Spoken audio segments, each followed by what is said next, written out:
And starting out with the player that actually linked himself to the purple and gold, that happens to be Chris Paul. CP3, the point guard, whatever you want to call him, is a 40-year-old going on 41, but actually is coming off a year where he played a career-high 82 games. Yes, every single game, and that's incredibly impressive for anyone, let alone Chris Paul, a guy that's unfortunately been known for getting hurt, and especially around late season. But he played every single game, and that showed that he does have some left in the tank, and is not completely washed up. Both from that, and then from the numbers I put up too, not anything crazy, but for a 39-year-old going on 40, did put up 9 points per game, 7.4 assists per game to only 1.6 turnovers per game. That's over a 3 assist to turnover ratio, and I think he led the entire NBA in assist to turnover ratio. Then on top of that, shot a good 43% from the field, a very impressive 38% from 3 on 4.5 attempts per game. Again, playing in every single game and being both a veteran leader and a very good on-court contributor too.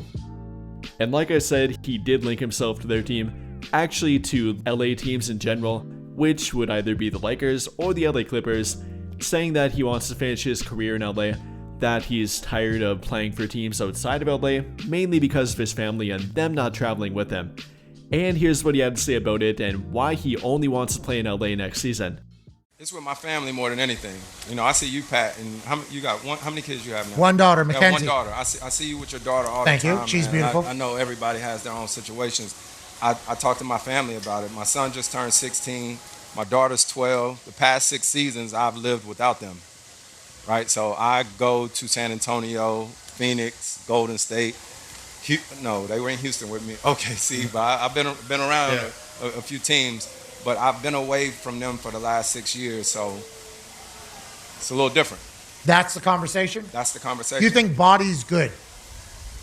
Yes. You think body's good for this season, or do you think I could still play for a while if I wanted to? Well, I don't think I want to play for a while.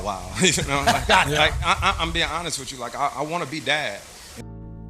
I mean, I get it. He's done traveling. He doesn't want to be away from his family anymore. His kids are getting older and he doesn't want to miss any more time with them. I completely get it, and that's completely understandable.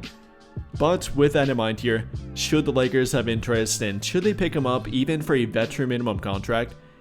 Well, that's definitely up for debate here. Like I said, still productive, can be a good off the bench player for your team or even a starter in a pinch if you don't have a better option. And well, for the Lakers, they definitely do. Between Luka Doncic and LeBron James, they already have their starting point guard or simply 2 starting playmakers, so they don't really need Chris Paul in that regard. But if they would trade Gabe Vincent, don't get another point guard or playmaker back in return, then you could make an argument for Chris Paul as an off-the-bench player for them. And then to add on to that, we know that LeBron would be open to it. They are very good friends after all, banana boat brothers from back in the day even.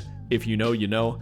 And LeBron would definitely want to play with him and have Chris Paul finish his career while playing next to him. And possibly even LeBron finishing his career with Chris Paul too, as who knows, the next season might be his last one. Again, I think I'd only be open to it for a veteran minimum. I wouldn't be spending my taxpayer mid-level exception on him, anything more than a veteran minimum in general, and I wouldn't be open to doing that. But depending on their roster and how they may or may not shake things up, then maybe Chris Paul wouldn't be a terrible option. I mean, he is the point guard for a reason, definitely is a great playmaker, is an incredibly efficient playmaker, knows how to keep the turnovers low and run your offense and pretty much any kind of offense. Chris Paul can do that for your team.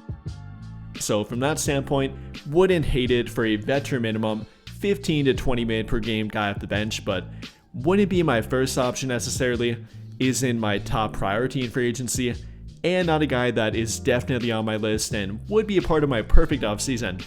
But again, I wouldn't be opposed to it, I wouldn't hate it for a veteran minimum, and I'm sure again that LeBron James would love it. However, that's not the guy that I'm referring that he might take a pay cut for. He wouldn't have to, as they probably could sign him for a veteran minimum.